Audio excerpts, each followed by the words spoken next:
The combined fleet of 4 ships left New Seoul with hope burning in the hearts of everyone aboard because Chairman Ho Jin had committed 3 frigates and volunteers to join Daehyun's search for other survivor colonies, and the Taeguk's Pride now had upgraded weapons and shields thanks to New Seoul's engineers, and Hana had compiled a list of 4 star systems where database records suggested evacuation ships might have established new settlements. The first system they checked was empty except for the wreckage of orbital stations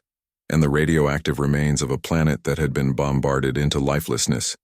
And Kyung-min stood at his station with tears running down his face because the colony here had been called New Busan, and historical records said it held 200,000 people before the fall.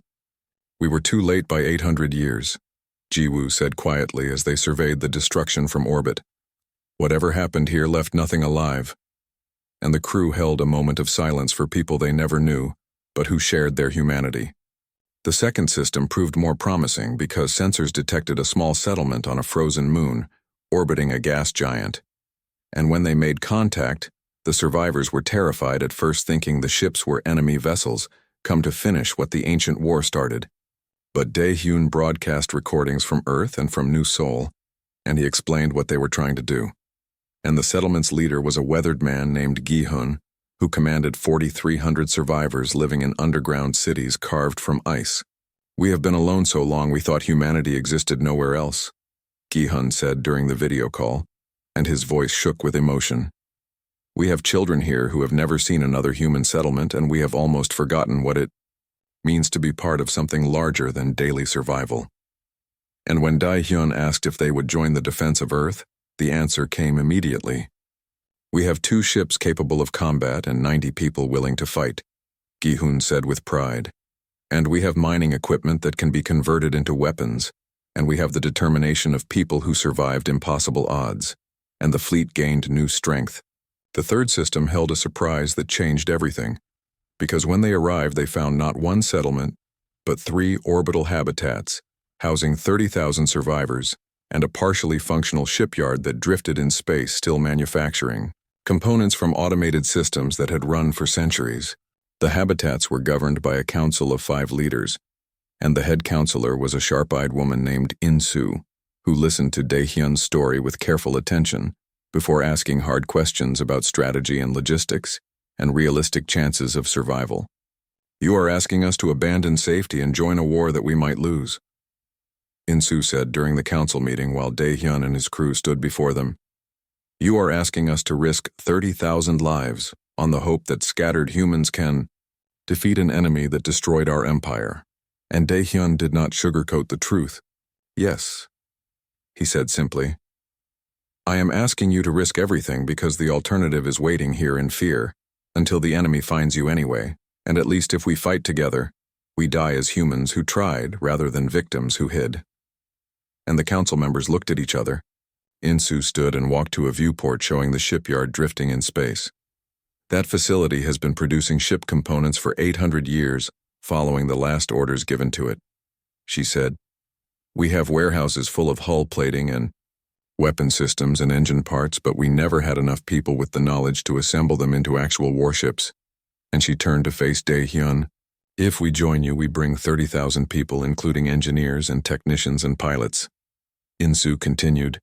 "And we bring that shipyard and all the components it has manufactured, and we bring 3 cargo ships and 5 patrol vessels." And Daehyun felt his heart race. "But more than that, we bring something else," In-soo said, and she gestured to the other council members. "We bring the records and knowledge of 12 other survivor colonies that we have been in secret contact with over the centuries, and we can call them all together." And those words changed everything. Over the next 2 months, the gathering of humanity's scattered survivors became something approaching a miracle, because In-soo's communications network reached out across space, and ships began arriving from colonies that had hidden for centuries. They came from ice worlds and desert planets and underground cities and orbital habitats, and each group brought what they could, whether it was people or ships or technology, or simply the determination to stand with others of their kind. A colony of 15,000 from a forest world brought 3 destroyer-class ships they had painstakingly restored from ancient wrecks, and a colony of 8,000 from an asteroid belt brought mining vessels that could be armed with railguns and A research station brought medical supplies and scientists who understood genetics and engineering. The shipyard became the center of furious activity, as Taesung led teams of engineers from a dozen colonies working to assemble new warships from the components that had been manufactured over centuries, and Hana provided technical specifications and guidance, and slowly the pieces came together. Jiwoo trained pilots from every colony in flying ships with old Empire technology, and she proved to be a natural teacher even when her students frustrated her. And Bo-ra organized medical facilities across the growing fleet, and Kyungmin worked to establish communications protocols so all the ships could coordinate in battle. Daehyun found himself becoming the voice of unity that held this desperate alliance together, because the colony leaders came from different cultures and had different ideas about strategy and leadership, but they all agreed that Earth deserved to be defended. Chairman Ho-jin arrived from New Seoul with additional ships and supplies, and she brought news that made everyone pause because New Seoul's long-range sensors had detected the Vreth fleet's approach, and the enemy was moving faster than predicted. "We have 3 months instead of 6, Ho-jin announced during a council meeting aboard the Taeguk's Pride. "The Vreth are not taking chances, and they are coming in force, and our sensors indicate at least 30 combat vessels plus support ships." And worried murmurs filled the room. "How many ships do we have?" Insu asked, and Taesung brought up a holographic display showing their current strength. "We have the Taeguk's Pride fully repaired and upgraded." Taesung reported, "We have assembled 4 additional Dreadnought-class ships from the components in the shipyard, though they are not as advanced as the Taeguk's Pride. And we have 23 frigates and destroyers from various colonies, and we have 42 smaller patrol and combat vessels." And he paused before continuing. "In total, we can field 71 combat-capable ships crewed by people from 19 different survivor colonies, representing a combined population of approximately 200,000 humans."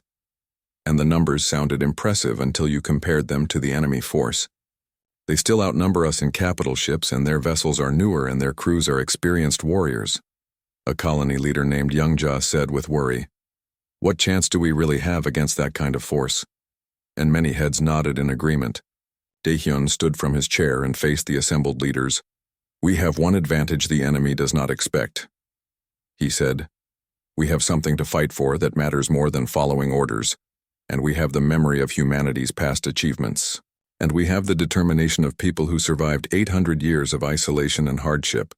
And he looked at each person in the room. "The Vreth think we are extinct and broken," Daehyun continued. "They think Earth is an empty prize waiting to be claimed, and when they arrive they will find humans who remember how to fight and who refuse to surrender our home, and that surprise might buy us the edge we need." And slowly the leaders began to nod. "There is something else." Hana's voice spoke through the communication system. "During the restoration of the 4 new dreadnoughts, I discovered reference codes to a defense network around Earth, and the codes suggest there may be weapons platforms and automated systems still in orbit waiting to be activated." And everyone turned to look at the holographic display.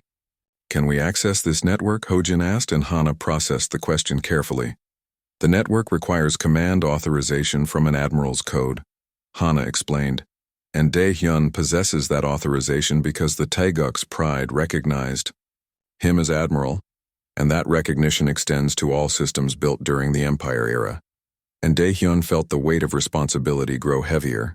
If the network exists and still functions, it could provide significant additional firepower, Hana continued. "But we will not know until we reach Earth and attempt activation." And that uncertainty made planning difficult. The next 6 weeks passed in intense preparation as the fleet conducted combat drills and practiced coordination and shared tactical information. And Daehyun worked with each ship's captain to develop strategies that played to their individual strengths. They also made a difficult decision about the civilians because 200,000 people lived in the various colonies and habitats, and those people could not come into a combat zone, so the civilian ships were sent to a hidden location in deep space with supplies to survive for a year. The Vreth fleet hung in Earth's orbit like a collection of dark predators waiting to feast, and their ships were sleek and new, with weapons that glowed with charged energy. And when the human fleet appeared from faster-than-light travel, the enemy hesitated for exactly 3 seconds because they had expected to find a dead world, and instead they found 71 warships ready to fight. All ships engage at will, Daehyun commanded, and the Taeguk's Pride opened fire with weapons that had been silent for 8 centuries, and the first salvo destroyed a Vreth frigate in a brilliant explosion that lit up the dark, and the battle began. Jiwoo flew the massive dreadnought like it was an extension of her body, and she dodged enemy fire while positioning the ship for maximum weapon effectiveness, and Tae-sung managed the power systems and kept the shields charged while calling out damage reports, and Bo-ra coordinated damage control teams, and Kyung-min handled communications with the rest of the fleet. The human ships fought with desperate fury and coordination that surprised the Vreth, because these scattered survivors moved like a trained military force, and they used tactics from Hana's ancient combat databases, combined with improvisation, born from necessity, and in the first 10 minutes of battle they destroyed 5 enemy ships while losing only 2 frigates. But the Vreth adapted quickly because they were experienced warriors who had fought many species, and they began to focus their fire on individual human ships, overwhelming shields and armor, with concentrated firepower, and a human destroyer exploded, and then a patrol vessel died and the casualties mounted. "We cannot sustain this." Ho-jin's voice came over the communication channel from her frigate. "They are picking us apart ship by ship, and we need something to change the equation." And Daehyun knew she was right. The Taeguk's Pride shook his enemy. Weapons hammered against its shields and warning alarms blared across the bridge, and Tae-sung shouted, "Shields at 40% and dropping fast," while Jiwoo cursed and spun the ship to present fresh shield sections to the enemy fire. A Vreth battlecruiser 3 times the size of any human ship moved toward them with weapons charging for a killing blow, and Daehyun watched it approach, knowing that if that ship fired at full power, the Taeguk's Pride would die. "Hana, what about the defense network?" Daehyun shouted over the sound of explosions. "Can we activate it now?" And the AI responded immediately. "I am attempting to establish connection with Earth's orbital defense grid," Hana said, "but the systems have been dormant for 800 years, and activation requires command authorization and synchronization across hundreds of platforms, and the process needs time." And time was something they did not have. The Vreth battlecruiser fired, and the beam of energy was so bright it hurt to look at, and it struck the Taeguk's Pride's forward shields and drove through them like they were paper, and the ship's hull buckled and tore, and atmosphere vented into space from 3 decks, and alarms screamed warnings about hull breaches. "Shields down," Tae-sung reported, and his voice stayed calm despite the disaster. "Hull integrity at 61%, and we have fires on decks 7 through 12, and life support is failing in sections." And Bo-ra was already running toward the damaged areas with repair teams. Daehyun watched as 2 more human ships died in balls of fire, and the fleet was being destroyed piece by piece, and humanity's last stand was failing, and he thought about all the people who had trusted him and followed him and believed his promise that they could win. "Hana's status on the defense network," he demanded, and the AI's response carried something that sounded like strain. "Establishing connections now." Hana said, "I have located 417 weapons platforms in Earth orbit, and I am uploading activation codes and running system diagnostics, and Admiral, I need you to provide voice authorization, because the final activation requires a human command." And Daehyun understood. Another explosion rocked the ship as a Vreth missile penetrated the damaged shields and struck the hull. And Kyung-min's station exploded in sparks, and the historian was thrown across the bridge, and Bo-ra rushed to check on him while blood ran down his face. "All systems are ready," Hana announced. "Awaiting your command, Admiral." And Daehyun took a breath and thought about his sister Hana, who had died believing humanity would rise again. And he thought about all the colonists who had hidden in fear for centuries, and he thought about Earth hanging vulnerable below them. "Activate Earth's defense network," Daehyun commanded. "Full authorization code, Admiral Daehyun, commanding officer of the Taeguk's Pride," and his voice carried across every frequency as Hana transmitted the activation signal. For 3 heartbeats, nothing happened, and the Vreth continued their attack, and another human frigate exploded. And then the space around Earth lit up like a sun being born as 417 weapons platforms came online after sleeping for 800 years. Automated railgun batteries that could fire projectiles at a significant fraction of light speed activated and targeted the nearest Vreth ships and opened fire, and the sound of their weapons was silent in the vacuum of space. But the results were devastating as Vreth vessels were torn apart by impacts that released more energy than nuclear weapons. Missile satellites that had waited centuries for orders launched their payloads, and hundreds of missiles streaked toward the enemy fleet with warheads that could crack a ship in half, and stealth vessels that had hidden in Earth's orbital debris field uncloaked and attacked the Vreth from unexpected angles. 3 ancient dreadnoughts that had been placed in parking orbits as emergency defense platforms powered up their reactors and shields and weapons and moved to join the battle, and these ships were larger than the Taeguk's Pride, and they had been built specifically to defend Earth, and they remembered their purpose. The Vreth fleet found itself caught between the human ships they were fighting and a defense network they never knew existed, and the enemy commander made the only choice that made sense and ordered a retreat. But the defense network was designed to prevent exactly that, and it cut off their escape routes with coordinated fire. What followed was not a battle but an execution, as the automated systems worked with ruthless efficiency to destroy every enemy vessel that tried to run, and the human fleet coordinated with the defense platforms, and together they hunted the Vreth through Earth's orbital space. The Vreth battlecruiser that had nearly killed the Taeguk's Pride died when one of the ancient dreadnoughts hit it with a focused particle beam that cut the massive ship in half, and Dae-hyun watched it break apart with grim satisfaction. Within an hour, the Vreth fleet was gone, destroyed to the last ship, and debris filled the orbital space, and the human fleet floated among the wreckage, bleeding and damaged, but victorious. And no one could quite believe what had happened. "All ships report status," Dae-hyun ordered, and his voice shook with exhaustion and emotion. "Give me casualty reports and damage assessments." And the responses came in one by one. They had lost 11 ships completely destroyed, and another 20. 3 were heavily damaged, and the casualties numbered in the thousands, but they had won. And Earth was safe, and humanity had proven it could still fight. "The Vreth fleet is destroyed, Admiral," Hana confirmed, "and I am detecting their command ship managed to launch an escape pod before dying, and that pod is transmitting a message back toward Vreth space." And Dae-hyun listened as Hana translated the enemy transmission. The message was simple and terrifying in its implications, because it warned the Vreth collective that humanity was not extinct, and that Earth possessed weapons far beyond what intelligence had suggested, and it recommended that the Vreth avoid human space until they could determine the full extent of surviving human military capability. "They are afraid of us," Ji-woo said with wonder in her voice. "We made them afraid." And around the bridge, tired faces broke into smiles. Over the next 3 days, the fleet worked to secure Earth's orbit and repair damaged ships, and the defense network established patrol patterns to guard against further attack, and Dae-hyun found himself coordinating rescue operations and damage control and the 1,000 tasks that came after victory. The civilian evacuation fleet returned, bringing the 200,000 survivors back to their homes and settlements on Earth, and the colonies emerged from hiding to see the wreckage in orbit and understand that they had been defended by people they had never met.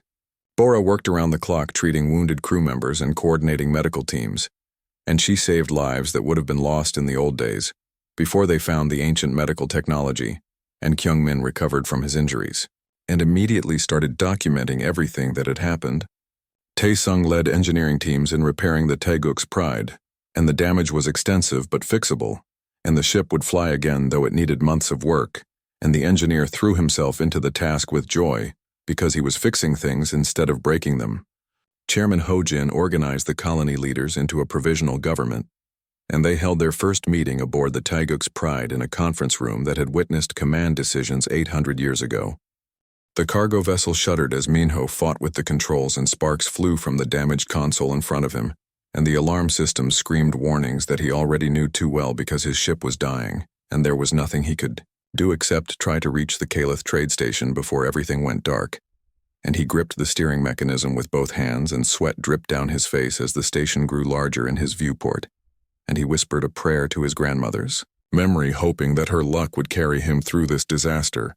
And the ship lurched violently to the left as another power cell exploded somewhere in the engine room, and he knew he was going to crash. The impact came hard and fast, and the world spun around him as his body slammed against the console, and then the wall, and then the floor, and he felt something snap in his left arm, and the pain was sharp and immediate, and he gasped as his vision went white for a moment, and when it cleared he was lying on the cold metal floor of his ship,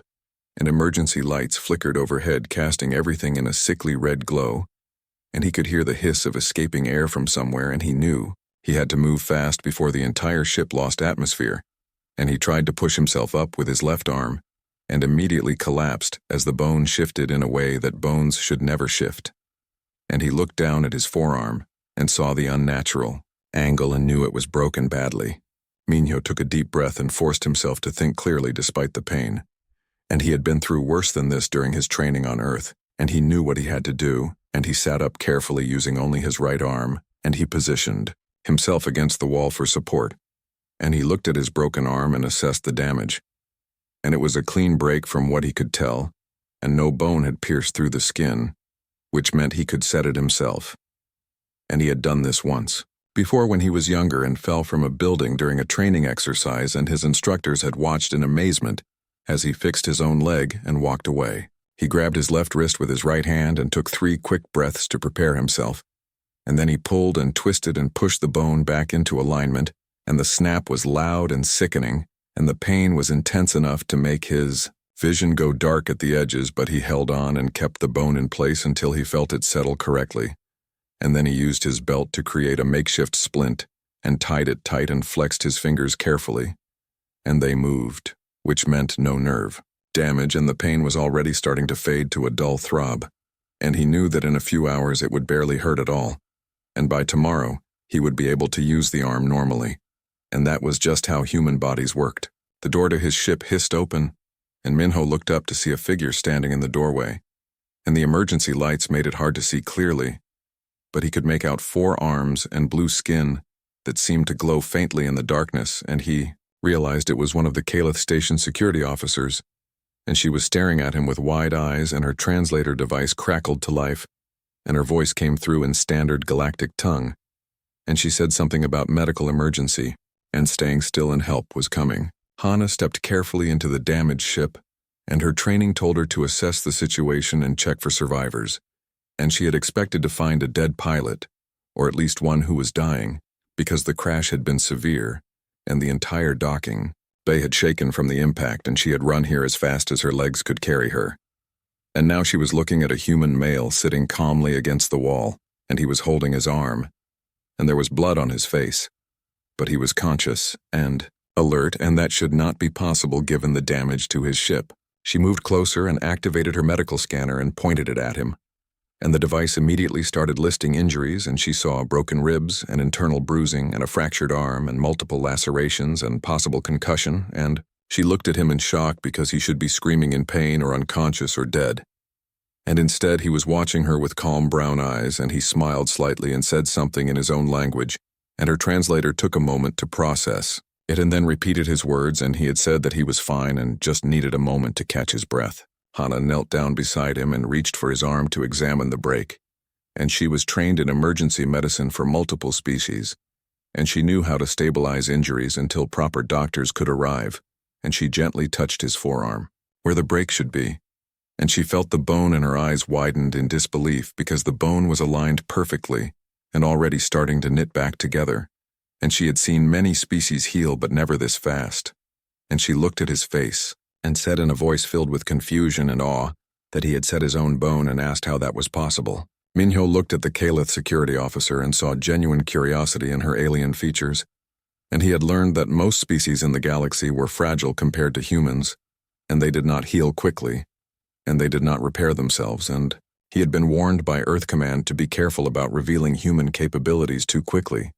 because it might scare the other species, or make them view humans as threats, but he was tired and in pain, and he did not have the energy to lie. And so he simply told her the truth, and he said that humans heal, and it was nothing special and just how his body worked. Hana stood up quickly and spoke rapidly into her communication device and called for her commander and medical team, and she kept her eyes on the human the entire time, and she was thinking about all the reports she had read about humans and how they were classified as a moderate durability species, and clearly those reports were wrong, and very wrong. And she watched as the human carefully stood up using the wall for support, and he tested his weight on both legs, and seemed satisfied, and then he looked around his damaged ship and sighed, and she saw disappointment in his expression, and not fear and not pain, and just disappointment, that his ship was destroyed. Commander Vera arrived with the medical team, and she had 4 arms like Hana, and her skin was a deeper violet shade, and she took one look at the crash site and then at the human standing there, and her mandibles clicked in surprise, and she asked Hana for a report. And Hana explained what she had witnessed and how the human had set his own broken bone, and how his injuries were already healing. And Commander Vera listened carefully, and then approached Minho and introduced herself formally, and asked if he needed medical assistance. Minho shook his head and told her that he would be fine in a day or 2, and he asked about his cargo because he had been transporting medical supplies to a colony world, and those supplies were important and people were counting on him and Commander. Vera looked at him for a long moment and then told him that the cargo hold had survived the crash and the supplies were intact, and she would arrange for another ship to complete the delivery, and Minho nodded in relief and thanked her. The medical team scanned Minho thoroughly, and they muttered among themselves in confusion and disbelief, and their instruments showed impossible readings and accelerated healing rates and bone density increasing in real time, and one of the doctors asked if he was using some kind of advanced human technology to enhance his recovery, and Minho laughed and said no, and this was natural, and all humans could do this, and the doctors exchanged glances and made notes on their devices. Commander Vera pulled Hana aside and spoke quietly, and she said that this changed things, and the Galactic Council had classified humans as weak and suitable only for civilian roles. But if what they were seeing was typical for the species, then the Council needed to know, and Hana agreed and said she would file a detailed report and include all her scanner readings, and Commander Vera nodded, and then looked back at Minho, who was now walking around his ship and inspecting the damage, and showing no signs of the injuries he had sustained just minutes earlier. 3 days later, Commander Vera called Minho to her office, and he arrived wearing a clean uniform, and his arm was completely healed, and he moved without any sign of pain or limitation, and Vera gestured for him to sit, and she told him that a dangerous salvage mission had come up, and a colony ship had been destroyed in a debris field near a dying star, and the ship contained valuable fusion cores, but the radiation levels were extreme, and no Caliph could survive the exposure, and she had been about to decline the mission when she remembered what Hana had reported about human durability, and she asked if he would be willing to attempt the salvage. Minho listened carefully and asked about the radiation levels and the time required, and the potential dangers, and Commander Vera provided all the information, and she was honest about the risks, and she said that most species would die within minutes of exposure. And Minho nodded slowly and then asked if he could bring his sister Jisoo because she was an engineer and would be useful for extracting the fusion cores. And Commander Vera agreed and said that Hana would accompany them to observe and document everything for the council. And Minho smiled and said that would be fine, and he would be ready to leave within the hour. The shuttle approached the debris field slowly and carefully because chunks of metal and frozen fuel and broken equipment floated everywhere, and any collision could tear through their hull, and Minho sat in the pilot's seat with his hands steady on the controls, and beside him his sister Jisoo studied the scanner readings and called out obstacles and safe paths. And in the back, Hana watched them both with fascination and concern because she still could not fully believe what she had witnessed 3 days ago, and she needed to see more proof that humans were truly as resilient as Minho claimed. Jisoo was younger than her brother by 4 years, and she had the same dark hair and brown eyes, and she shared his calm demeanor, even in dangerous situations, and she had been working as an engineer on various stations throughout the sector when Minho contacted her about this mission, and she had agreed immediately because the pay was excellent, and because she trusted her brother completely,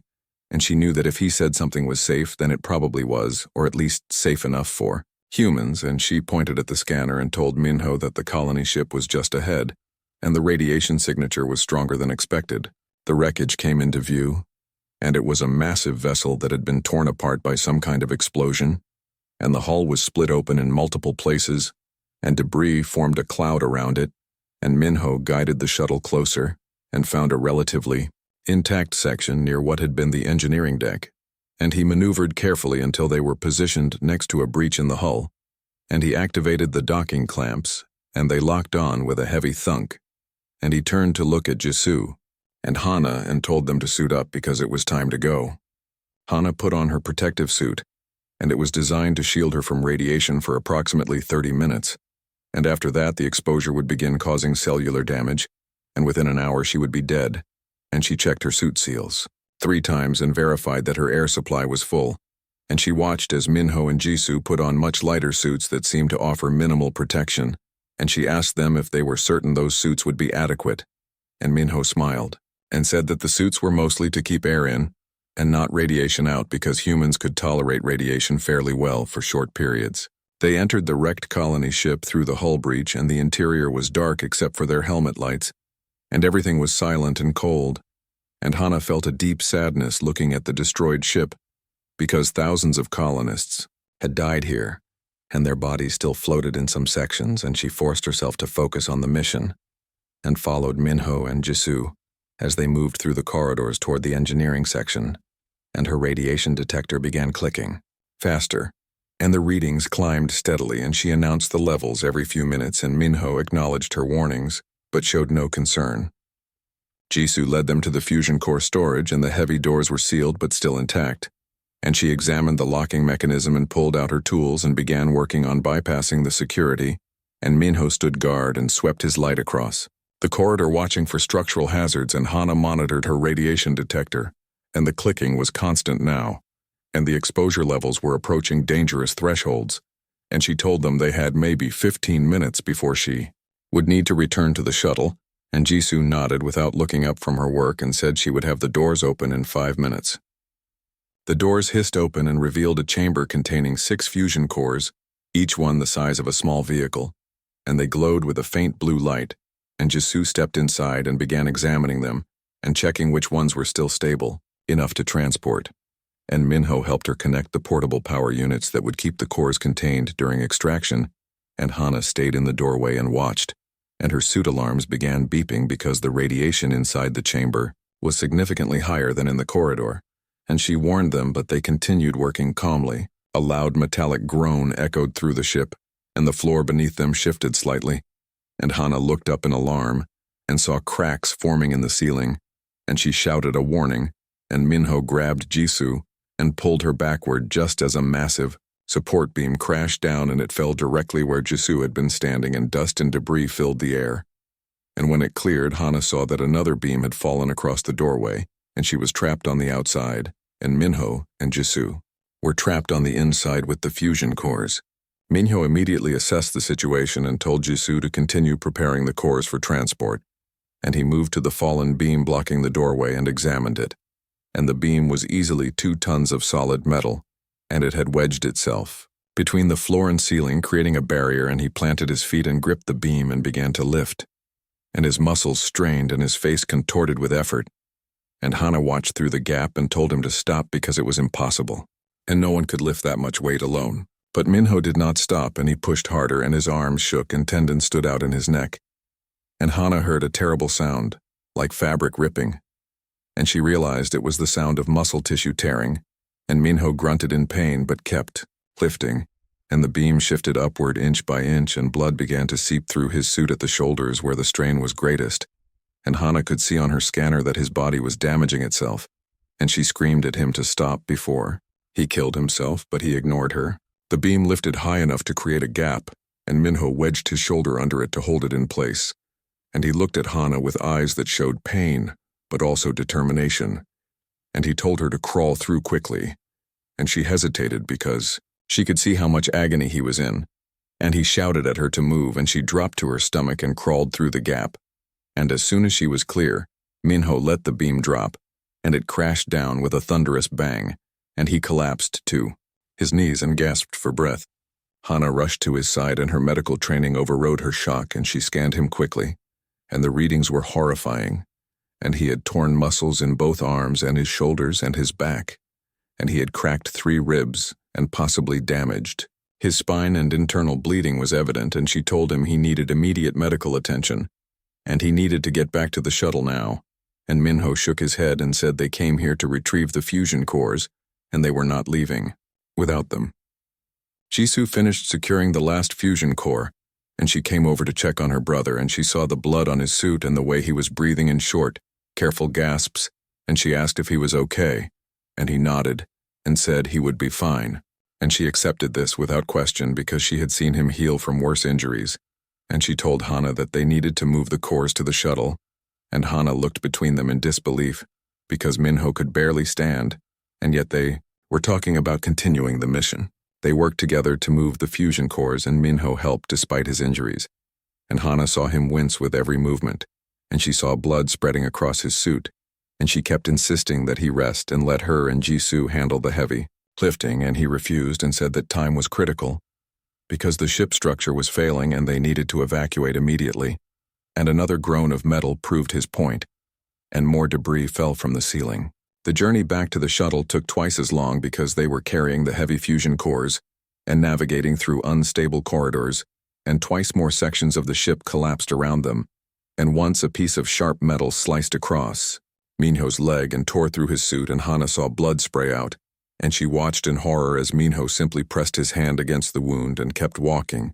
and the bleeding slowed and then stopped within minutes, and that should not be possible. They loaded all 6 fusion cores into the shuttle cargo bay and sealed them in containment units, and Jisoo immediately went to the pilot seat and began the undocking sequence, and Hana helped Minho into the back and told him to lie down so she could treat his injuries, and he sat instead and began removing his damaged suit,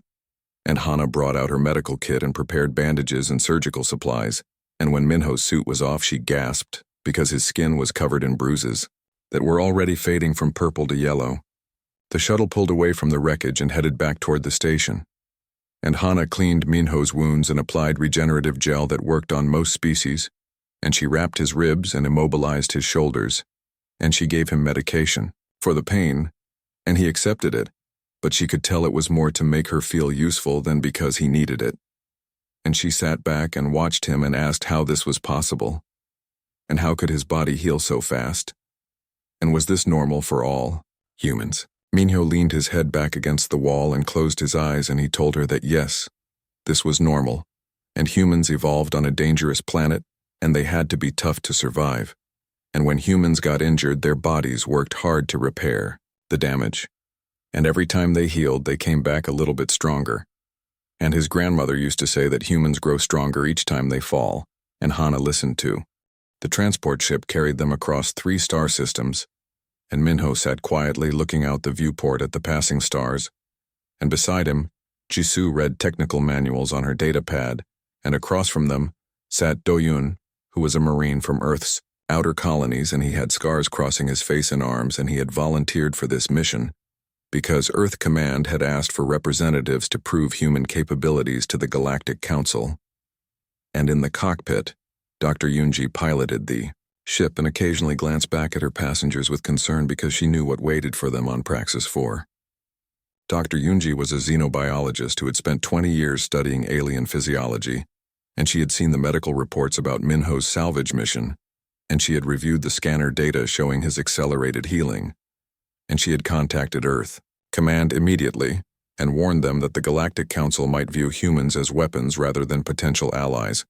and Earth Command had listened but decided to proceed anyway, because humanity needed allies and trade partners and a seat on the Council, and if that meant proving their durability, then so be it. The moon of Praxis 4 came into view, and it was a barren gray rock with a single massive facility built into its surface, and the facility housed the Galactic Council's Medical Research Center,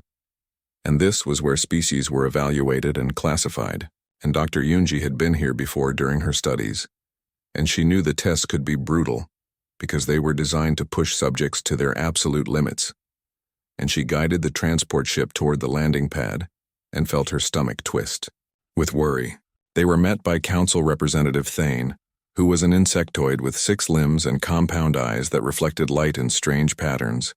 and his exoskeleton was polished black, and he clicked his mandibles in what Dr. Yoonji recognized as a greeting, and his translator device spoke in perfect galactic standard and welcomed them to the facility and explained that the tests would begin tomorrow and they should rest and prepare themselves. And Minho asked what exactly the tests would involve, and Thane's mandibles clicked in what might have been amusement, and he said they would find out soon enough. Hana had arrived 2 days earlier, and she had been assigned as an observer because of her direct experience with human durability, and she met them in the residential wing and greeted Minho warmly and explained what she had learned about the testing protocols, and the tests were divided into categories, and each category pushed a different aspect of physical endurance, and most species required medical intervention between tests, and some species died despite all precautions. And Minho listened, calmly, and thanked her for the information, and Jisoo asked if they would be tested individually or as a group, and Hana said the final test would be done together. That night, Minho could not sleep, and he walked through the facility corridors and found Dr. Yoonji in the observation deck staring at Praxis 4's surface, and she turned when she heard him approach and asked if he was nervous, and he admitted that he was a little, and she nodded and told him that fear was healthy and it kept you alert. And then she said something that made him pause, and she said that the Council might not see humans the way Earth hoped they would, and they might see Earth as a source of soldiers instead of equals. And Minho asked what she thought they should do, and Dr. Yoonji sighed and said they should be honest and show their capabilities, and hope that wisdom prevailed over opportunism. The first test began at dawn, and they were led to a chamber that could simulate different atmospheric conditions, and Representative Thane explained through his translator that they would be exposed to progressively toxic atmospheres, and most species could tolerate perhaps 2 or 3 variations before requiring medical assistance, and the test would continue until they signaled surrender or until their vital signs became critical, and Doyen cracked his knuckles and said he was ready, and Jisoo checked her suit seals one final time, and Minho simply nodded. The chamber filled with chlorine gas, and Minho's eyes watered immediately, and his throat burned, and he forced himself to breathe slowly and shallowly. And beside him, Jisoo coughed once, and then controlled her breathing, and Doyen seemed unbothered, and after 10 minutes the gas cleared and was replaced by methane and then ammonia, and then sulfur dioxide, and each one was worse than the last. And Minho felt his lungs screaming for clean air, and his body adapted in real time, and his mucous membranes thickened to protect against the chemicals, and his blood chemistry shifted to process the toxins, and after 30 minutes all 3 humans were still standing, while the monitoring equipment showed they should have been unconscious. Hana watched from the observation room, and her scanner showed impossible readings, and the humans' bodies were actively evolving during the test, and their cellular structures were changing to handle each new threat, and she had never seen anything like it in any species. And beside her, Representative Thane's mandibles clicked rapidly, and he made notes on his device and muttered something about adaptive biology.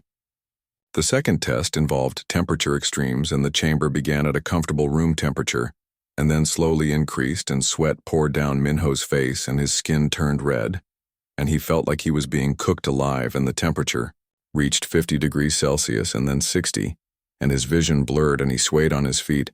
but remained standing, and Jisoo's nose began bleeding from the heat stress, and Doyen's skin blistered, but he just gritted his teeth and endured, and then suddenly the temperature dropped and frost formed on the walls, and Minho's sweat froze on his skin, and his fingers went numb, and the temperature fell to negative 40 Celsius, and his body shivered violently trying to generate heat, and his metabolism spiked and burned through his energy reserves, and after 20 minutes of freezing cold, the temperature returned to normal,